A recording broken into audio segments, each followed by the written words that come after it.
Hello ಎಲ್ರಿಗೂ ನಮಸ್ಕಾರ. ನಾನು ನಿಮ್ಮ ಎಜೆ ಅಜಯ್ ಮಾತಾಡ್ತಾ ಇದ್ದೀನಿ. ಸಂಡೇ ಮನೇಲಿ ಕುತ್ಕೊಂಡು ತುಂಬಾನೇ ಬೋರ್ ಆಗ್ತಾ ಇತ್ತು. ಅದಕ್ಕೆ ನನ್ನ ಫ್ರೆಂಡ್ಸಿಗೆ ಕೇಳಿದೆ ಎಲ್ಲಾದ್ರೂ ಹೊರಗಡೆ ಹೋಗೋಣ ಬಂದ್ರು ಅಂತ. ಅದಕ್ಕೆ ನನ್ನ ಫ್ರೆಂಡ್ಸ್ ಸಜೆಸ್ಟ್ ಮಾಡ್ತಾ ಕೋಗಿಲು ಸರ್ಕಲ್ ಅಲ್ಲಿ ಎಕ್ಸಿಬಿಷನ್ ಹಾಕಿದ್ದಾರೆ ಅಂತ. ಸೊ ಅಲ್ಲಿಗೆ ಹೋಗೋಕ್ಕೆ ನಾವು ಇವಾಗ ಹೊರಟಿದ್ದೀವಿ. ಇದ್ರ ಲೊಕೇಶನ್ ಎಲ್ಲಪ್ಪ ಅಂತ ಹೇಳಿದ್ರೆ Yelahanka old town Anjaneya statue ಇಂದ ಟುವರ್ಡ್ಸ್ ಏರ್ಪೋರ್ಟ್ ಹೋಗೋ ಕಡೆಗೆ ಮುಂದೆ ಬಂದ್ರೆ ಒಂದು ಸಿಗ್ನಲ್ ಸಿಗುತ್ತೆ. ಆ ಸಿಗ್ನಲ್ ಅಲ್ಲಿ ನೀವು ರೈಟ್ ತಗೊಂಡ್ರೆ ನಿಮ್ಗೆ ಎದುರುಗಡೆನೆ ರೈಟ್ ಸೈಡ್ ಅಲ್ಲಿ ಕಾಣಿಸುತ್ತೆ. ಸೊ ನೀವು ಸ್ವಲ್ಪ ಮುಂದೆ ಹೋಗಿ ಒಂದು ಪೆಟ್ರೋಲ್ ಬಂಕ್ ಬರುತ್ತೆ. ಪೆಟ್ರೋಲ್ ಬಂಕ್ ಇಂದ ಯೂ ಟರ್ನ್ ತಗೊಂಡ್ ಬರ್ಬೇಕು ನೀವು. ಮತ್ತೆ ಇಲ್ಲಿ ಲೆಫ್ಟ್ ಸೈಡ್ ಅಲ್ಲಿ ಮತ್ತೆ ರೈಟ್ ಸೈಡ್ ಅಲ್ಲಿ ಎಲ್ಲ ಕಡೆನೂ ಪಾರ್ಕಿಂಗ್ ಇದೆ. ನಮ್ಮ ಹುಡುಗರೆಲ್ಲ ಪಾರ್ಕಿಂಗ್ ಮಾಡ್ಬಿಟ್ಟು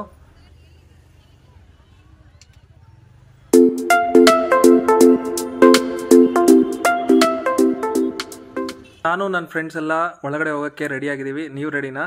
ಸೊ ಬನ್ನಿ ಹಾಗಾದ್ರೆ ಒಳಗಡೆ ಹೋಗೋಣ. ಸೊ ಒಳಗಡೆ ಹೋಗ್ಬೇಕು ಅಂತಂದರೆ ನೀವು ಫಸ್ಟ್ ಬಂದು ಟಿಕೆಟ್ ತೊಗೋಬೇಕು. ಟಿಕೆಟ್ ಬಂದು 160 ರೂಪೀಸು ಪರ್ ಹೆಡ್ಡು. ನಾವಂತೂ ಟಿಕೆಟ್ ತೊಗೊಂಡಾಯ್ತು. ಇವಾಗ ಒಳಗಡೆ ಹೋಗೋಕ್ಕೆ ತುಂಬ ಎಕ್ಸೈಟ್ ಆಗಿದ್ದೀವಿ ನಾನು ನನ್ನ ಫ್ರೆಂಡ್ಸು. ನೀವು ನಮ್ಮ ಜೊತೆಗೆ ಬನ್ನಿ.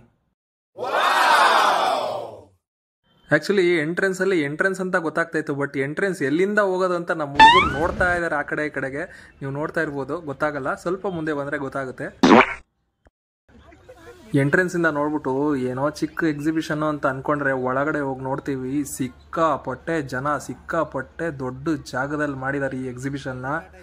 ಎಲ್ಲರೂ ವೀಕೆಂಡಲ್ಲಿ ಅಥವಾ ವೀಕ್ ಡೇಸಲ್ಲಿ ಇದು ಮುಗಿಯೋಷ್ಟರಲ್ಲಿ ಒಂದು ಸತಿನಾದರೂ ಬಂದು ಎಂಟ್ರಿ ಕೊಟ್ಟು ನಿಮ್ಮ ಟೈಮ್ನ ಇಲ್ಲಿ ಆರಾಮಾಗಿ ಸ್ಪೆಂಡ್ ಮಾಡ್ಬೋದು ಫ್ಯಾಮಿಲಿ ಸಮೇತ.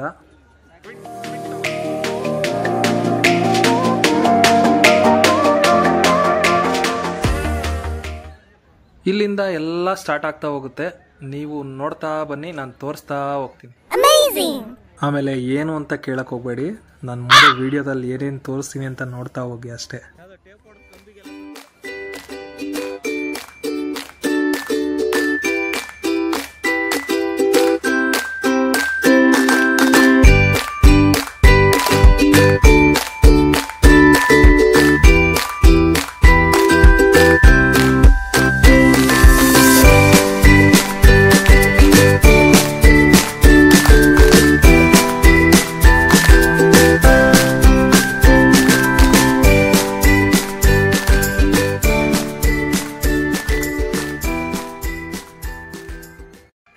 ಹಾಗೆ ಎಲ್ಲರಿಗೂ ಮಕರ ಸಂಕ್ರಾಂತಿಯ ಹಾರ್ದಿಕ ಶುಭಾಶಯಗಳು.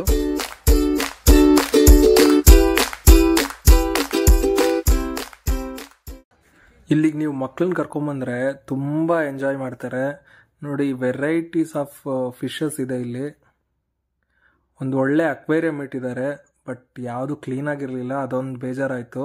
ಕೆಲವೊಂದು ಕಡೆ ಕ್ಲೀನ್ ಆಗಿತ್ತು, ಕೆಲವೊಂದು ಕಡೆ ಕ್ಲೀನ್ ಆಗಿರಲಿಲ್ಲ.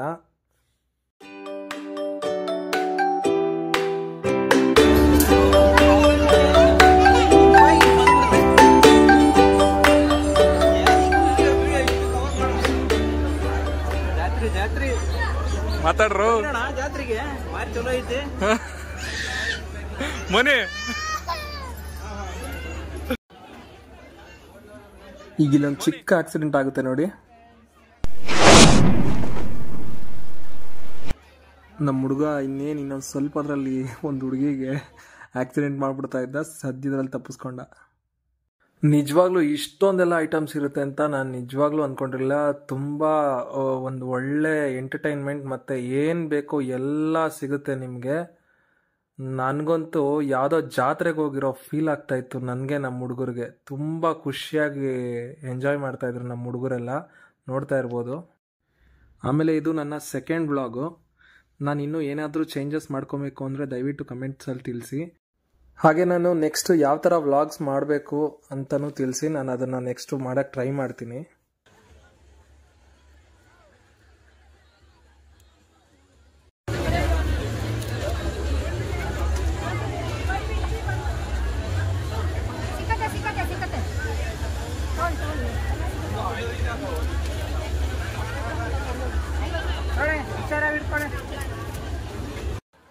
ಆದರೆ ನನಗೆ ಒಂದು ಅರ್ಥ ಆಗಲಿಲ್ಲ, ಈ ಪೊಟ್ಯಾಟೊ ಟ್ವಿಸ್ಟ್ ಮಾಡೋ ಜಾಗದಲ್ಲಿ ಕ್ಯೂ ನಿಂತಿದ್ದಾರೆ ಜನ.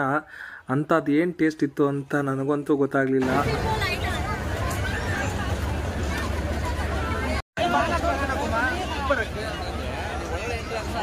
ನಮಗಂತೂ ಎಲ್ಲ ಗೇಮ್ಸ್ನು ಆಡಬೇಕು ಅಂತ ಅನಿಸ್ತಾ ಇತ್ತು, ಬಟ್ ಸಿಕ್ಕಾಪಟ್ಟೆ ರಶ್ ಇದ್ದಿದ್ದ ಕಾರಣ ನಾವು ಯಾವುದು ಆಡೋಕ್ಕಾಗಲಿಲ್ಲ. ಬಟ್ ಇದು ಬ್ರೇಕ್ ಡ್ಯಾನ್ಸ್ ಮಾತ್ರ ಆಡಲೇಬೇಕು ಅಂತ ಅನಿಸ್ಬಿಟ್ಟು ನಾವು ಟಿಕೆಟ್ ತಗೊಂಡ್ವಿ. 1 ಟಿಕೆಟ್ ಬಂದು 100 ರುಪೀಸು. ಸೊ ನಾವಿಬ್ಬರೇ ಇದ್ದಿದ್ದು, ನಮ್ಮಿಬ್ಬರು ಫ್ರೆಂಡ್ಸು ಏನೋ ಕೆಲಸ ಇದೆ ಅಂತ ಅಂದ್ಬಿಟ್ಟು ವಾಪಸ್ ಹೋಗ್ಬಿಟ್ರು. ಸೊ ನಾವು 2 ಟಿಕೆಟ್ ಮಾತ್ರ ತಗೊಂಡ್ವಿ. ಸೊ 200 ರುಪೀಸ್ ಆಯಿತು. ಸ್ಟಾರ್ಟ್ ಆಯ್ತು ಬೋನಿ ನಮ್ಮಾರ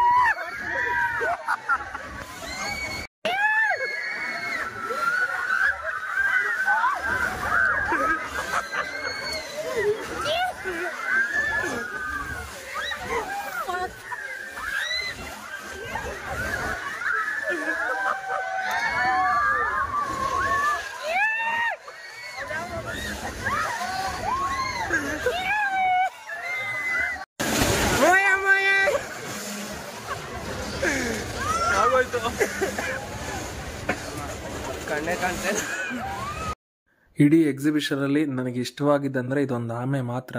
ಈ ಆಮೆ ಜೊತೆಗೆ ಇನ್ನೂ 2 ಮರಿಗಳು ಬೇರೆ ಇತ್ತು. ಅದು 3 ನೋಡ್ಬಿಟ್ಟು ನನಗೆ ಯಾಕೋ ತುಂಬ ಬೇಜಾರಾಯಿತು. ಅಷ್ಟು ಚಿಕ್ಕ ಜಾಗದಲ್ಲಿ ಅಷ್ಟೇ ಕಮ್ಮಿ ನೀರಲ್ಲಿ, ಅಥವಾ ಅದಕ್ಕೆ ಅನ್ಕಂಫರ್ಟಬಲ್ ಫೀಲ್ ಆಗ್ತಾ ಇತ್ತೋ ಏನೋ ಗೊತ್ತಿಲ್ಲ, ಅದು ಹೊರಗೆ ಬರೋಕ್ಕೆ ಟ್ರೈ ಮಾಡ್ತಾ ಇತ್ತು. ಪ್ರಾಣಿ ಹಿಂಸೆ ಮಹಾಪಾಪ ಅಂತಾರೆ. ಸೊ ಯಾವುದೇ ಪ್ರಾಣಿಗಳನ್ನ ಹಿಂಸೆ ಮಾಡಬೇಡಿ. ಇದರ ಮೂಲಕ ನಾನು ನಿಮ್ಮ ಹತ್ರ ರಿಕ್ವೆಸ್ಟ್ ಮಾಡ್ಕೊತಾ ಇದ್ದೀನಿ. Thank you so much.